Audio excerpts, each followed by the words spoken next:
Bismillahirrahmanirrahim. Assalamualaikum warahmatullahi wabarakatuh. Ya, saya di sini Ahmad Taufikur Rahman dari kelas GMIG semester 5, mahasiswa dari IAIN Ponorogo. Di sini saya akan mempresentasikan sebuah artikel mengenai pengaruh utamaan gender pada mata kuliah Gender Social Inklusi atau GSI. Ya, langsung saja. Yang pertama mengenai pengaruh utamaan terlebih dahulu. Pengaruh utamaan adalah strategi untuk mengintegrasikan atau menyatukan sebuah kepentingan dalam program atau aktivitas. Jadi pengaruh utamaan adalah bagaimana kita bisa mengintegrasikan sebuah kepentingan atau aktivitas yang dilakukan oleh individu, baik itu laki-laki maupun perempuan. Selanjutnya mengenai istilah gender. Jadi istilah gender itu mengandung arti seperangkat sikap, peran, tanggung jawab, fungsi, hak maupun perilaku yang melekat pada diri seseorang, baik itu laki-laki maupun perempuan, akibat dari bentukan budaya lingkungan di mana individu itu hidup sebelumnya, tumbuh dan dibesarkan di masyarakat sebelumnya. Jadi itu adalah seperti bawaan dari masyarakat setempat gitu. Apalagi sering kita dengar mengenai budaya patriarki. Terkadang budaya patriarki ialah budaya yang menempatkan posisi perempuan berada di bawah laki-laki. Jadi posisi laki-laki di sini selalu diuntungkan pada budaya patriarki. Selanjutnya mengenai pengaruh utamaan gender, setiap masyarakat itu selalu ada pembagian kerja. Jadi setiap masyarakat baik itu laki-laki maupun perempuan di individu itu sudah ada pembagian kelompoknya, pembagian kelompok kerja seperti itu, sehingga dikenal dengan peran gender. Jadi pembagian di sini antara laki-laki maupun perempuan itu lebih dikenal dengan istilah peran gender yang berbeda. Ya pasti itu berbeda antara laki-laki dan perempuan, itu perannya berbeda. Istilah gender itu pertama kali dikenalkan oleh Robert Stoller, kalau nggak salah itu tahun 68. Secara etimologi atau bahasa, kata gender itu sendiri berasal dari bahasa Inggris, yaitu gender. Jadi gender itu berasal dari bahasa Inggris yang artinya jenis kelamin. Terus World Bank itu menyebutkan bahwa kesetaraan gender merupakan persoalan pokok atau persoalan yang yang pasti itu untuk pembangunan yang akan memperkuat kemampuan negara untuk berkembang. Jadi negara itu akan berkembang itu dipengaruhi oleh pengaruh utamaan atau kesetaraan gender antara laki-laki maupun perempuan. Itu menjadi hal yang pokok atau alasan pokok untuk alasan sebuah negara itu berkembang. Terus yang kedua, untuk mengurangi sebuah kemiskinan. Jadi kalau sudah kesetaraan gender itu terwujud, sudah keadilan gender itu terwujud, tercapai, itu akan mengurangi sebuah kemiskinan di suatu negara. Terus yang selanjutnya, memerintah secara efektif. Jadi sebuah negara itu dapat melahirkan suatu pemerintahan yang efektif karena adanya kesetaraan antara laki-laki dan perempuan berkaitan dengan peran tadi. Jadi selanjutnya,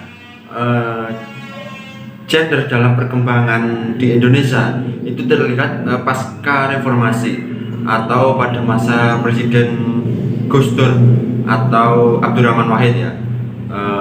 Itu mengenai kesetaraan gender itu sudah mulai terlihat, sudah mulai sudah mulai keadilan itu sudah mulai muncul gitu loh.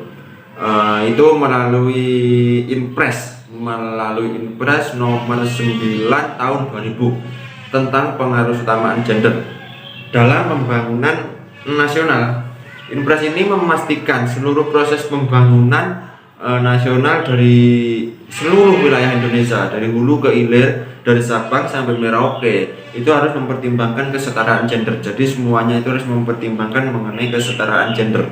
Pelaksanaan impres ini kemudian diperkokoh, diperkuat dengan pembentukan menteri negara yang khusus menganalisis dan mengontrol mengenai pengaruh utamaan gender, atau menterinya itu menteri negara pemberdayaan perempuan. Jadi istilahnya untuk yang mengontrol mengenai kesetaraan gender, keadilan gender di Indonesia ini, itu namanya Menteri Negara Pemberdayaan Perempuan. Namun seperti yang sudah kita ketahui ya, sebelumnya pada masa, kita ambil contoh pada masa era Kartini. Pada masa era Kartini itu sebenarnya gimana? Sudah kaum perempuan itu sudah diperjuangkan tentang keadilannya. Seperti dulu kaum perempuan itu seolah-olah tidak pantas, tidak buat apa sekolah seperti itu. Tapi pada masa era Kartini, seperti yang sudah kita ketahui, era Kartini sangat memperjuangkan kaum perempuan untuk tetap bisa sekolah, untuk tetap bisa andil dalam masyarakat dan sebagainya. Pokoknya perempuan itu dijunjung, untuk dipaksa bahwa perempuan itu bisa, untuk ditunjukkan bahwa tidak hanya laki-laki yang bisa, bahwa perempuan juga bisa mempunyai andil seperti itu. Jadi pada masa era Kartini sebenarnya pada perjuangan seperti itu sebenarnya sudah memperjuangkan mengenai kesetaraan gender ya. Jadi era Kartini itu gimana ya, bisa dikatakan tokoh ya untuk kesetaraan gender pada masa itu. Selanjutnya, fungsi analisis dan pengontrol ini Menteri Pemberdayaan tadi loh, itu fungsinya itu sesungguhnya gimana ya, mengenai pembahasan pengaruh utama gender itu yang dikontekstualisasikan atau mainstreaming persoalan. Kemudian yang muncul adalah adaptasi institusional yang dilakukan daerah terhadap gimana ya, institusi nasional lah, pengawal pengaruh utamaan gender. Terus beberapa daerah memformulasikan lah dengan membentuk institusi baru yang fokus mengakomodasi program kegiatan yang dianggap mempresentasikan kepentingan dan kebutuhan perempuan. Jadi kepentingan dan kebutuhan perempuan itu sangat diakomodasi seperti itu. PKK seperti contohnya, PKK membatasi diri ya, hanya melaksanakan program yang selalu dianggap mempresentasikan kegiatan perempuan seperti pelatihan memasak, rias, kecantikan dan lain sebagainya. Terus kembali ke Inpres tadi, Indonesia itu memiliki Inpres tadi ya. Jadi Inpres tadi pada nomor 9 tahun 2000 mengenai pengaruh utamaan gender dalam pembangunan nasional itu menyatakan bahwa seluruh kantor kementerian, terus lembaga pemerintahan, non kementerian, pimpinan kesekretariatan, seperti itu, lembaga tertinggi negara, Panglima Tentara Nasional Indonesia, Kepolisian Republik Indonesia, Kejaksaan Agung, gubernur atau wali kota dan sebagainya, itu pokoknya ditekankan untuk menerapkan pengaruh utamaan gender seperti itu. Terus isi-isi dari Inpres, isi pokoknya tadi apa? Yang pertama, melaksanakan pengaruh utamaan gender guna terselenggaranya perencanaan, penyusunan, pelaksanaan penyatuan kebijakan dan program pembangunan nasional yang perspektif gender sesuai dengan bidang tugas dan fungsinya. Jadi pembangunan nasional itu disesuaikan dengan peran, dengan tugasnya, dengan bidangnya masing-masing. Terus selanjutnya memperhatikan dengan sungguh-sungguh pedoman pengharusutamaan gender dalam pembangunan nasional sebagaimana terlampir dalam instruksi presiden atau Impres tadi. Impres ini pokoknya gimana ya, sebagai untuk melaksanakan lah pengharusutamaan gender seperti untuk mengawasi, mengontrol tadi. Terus selanjutnya tentang Menteri Pemberdayaan Gender, itu pokoknya gimana ya, memberikan bantuan teknis kepada instansi dan lembaga pemerintahan lah di tingkat pusat, dan tidak hanya pusat sih, sebenarnya tingkat daerah juga dalam pelaksanaan pengharusutamaan gender tadi. Terus yang kedua, melaporkan hasil pelaksanaan pengharusutamaan gender kepada presiden. Jadi fungsinya Menteri Pemberdayaan Gender tadi untuk melaporkan bagaimana perkembangan pengharusutamaan gender tadi di implementasinya lah, dan itu dilaporkan kepada presiden. Terus mengenai pendidikan ya, pendidikan di Indonesia itu sebenarnya gimana ya, hak asasi manusia, dan itu menjadi alat yang sangat sangat penting untuk mencapai kesetaraan dan pengembangan dan kedamaian mengenai gender tadi. Pendidikan yang tidak diskriminatif akan bermanfaat bagi perempuan maupun laki-laki. Jadi pendidikan yang tidak diskriminatif itu sangat baik, sangat bermanfaat lah untuk tidak hanya kaum perempuan saja, tapi juga untuk kaum laki-laki, terutama untuk menyetarakan hubungan di antara keduanya. Jadi antara laki-laki itu dan perempuan itu bisa setara lah, jadi lewat perannya, lewat haknya, kewajibannya dan sebagainya. Jadi itu bisa tertata, bisa terbenahi itu melalui proses pendidikan. Itu salah satu upaya, tapi itu juga tidak bisa berjalan dengan waktu yang sangat singkat sih, tapi itu bisa menjadi salah satu solusi lah.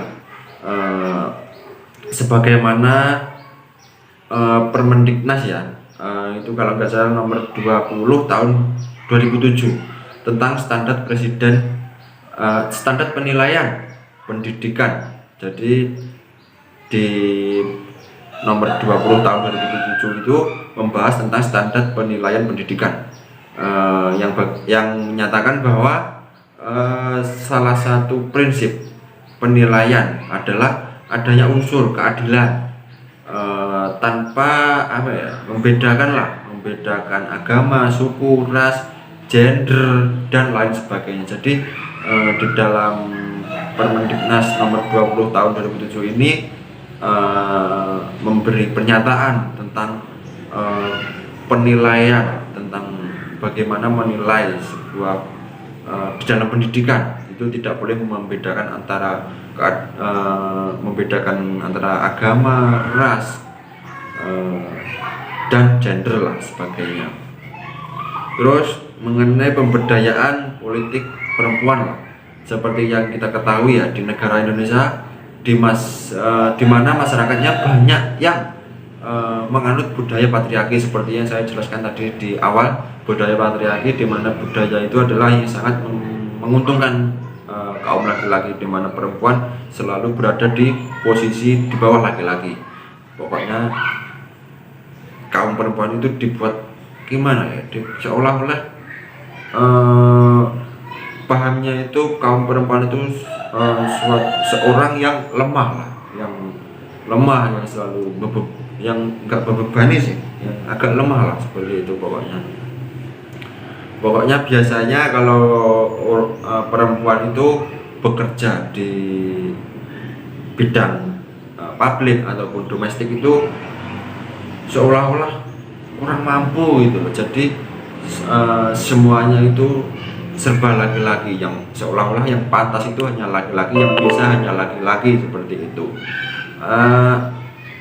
Sebagaimana ya sebenarnya di Indonesia itu sudah ada ya mengenai konstitusi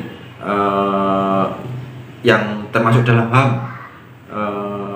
contohnya di dalam UUD 1945, di mana di situ tertulis pada pasal 27 yang menyatakan bahwa yang pertama, seluruh warga negara bersamaan kedudukannya. Jadi bersama, kedudukannya itu sama di dalam hukum dan pemerintahan, baik dalam, pokoknya tidak ada pengecualiannya lah. Terus selanjutnya di Undang-Undang Nomor 39 tahun 1999 mengenai di ayat 1 di pasal 1 ayat 9 yang menyatakan bahwa diskriminasi adalah setiap pembatasan, diskriminasi itu setiap pembatasan, pelecehan atau pengecualian yang langsung ataupun tidak langsung. Jadi intinya seperti itu, dimana di pasal ini membahas mengenai diskriminasi.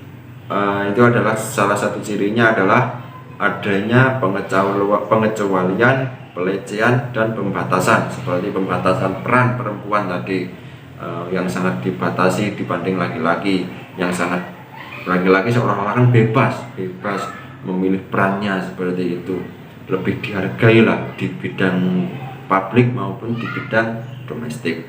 Terus selanjutnya di pasal 49 ayat 1, di ayat 1 ya, ayat 1 menyatakan bahwa wanita itu berhak untuk memilih maupun dipilih dan diangkat dalam pekerjaan. Jadi wanita itu berhak untuk memilih suatu pekerjaan dan berhak untuk dipilih juga untuk di suatu pekerjaan dan diangkat menjadi pekerja di suatu perusahaan atau tempat bekerja, dan dia itu berhak mendapat jabatan profesi sesuai dengan persyaratan dan peraturan perundang-undangan. Jadi perempuan itu juga berhak mendapatkan jabatan, mendapatkan profesi sesuai dengan persyaratan, asalkan persyaratannya sesuai, persyaratannya cukup, itu berhak untuk seorang perempuan memasuki suatu kedudukan. Contohnya mungkin di posisi manajer dan sebagainya, itu perempuan juga berhak memasuki seperti itu. Ya, mungkin kurang lebih seperti ini presentasi artikel yang saya sampaikan mengenai gender di mata kuliah Gender Sosial Inklusi, mengenai pengaruh utamaan gender. Ada kurang lebihnya saya mohon maaf.